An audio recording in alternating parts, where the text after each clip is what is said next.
It's like your parents always said, just say no to cracked wood.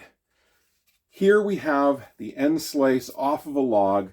The center of the tree here is called the pith, right? The tree would grow this way on. This is a slice out of the trunk.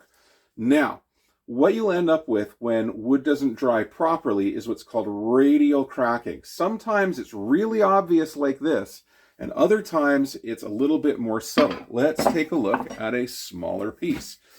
So the cracks are smaller, but you can see the radial cracking coming out. And if we turn it around, there's actually a fairly big split right there.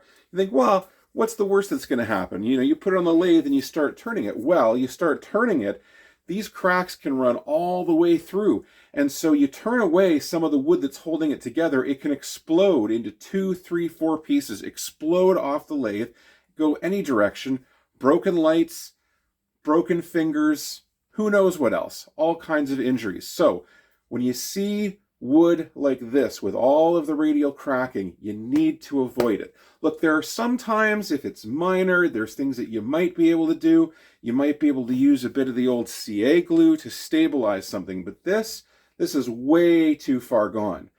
You know, you would have to take this and put it in a stabilizing resin where you suck all of the air out and fill it with essentially a polymer, a plastic resin, and then put this in the oven and bake it in order to stabilize it. And that's a lot of work. Some people do it. It's expensive.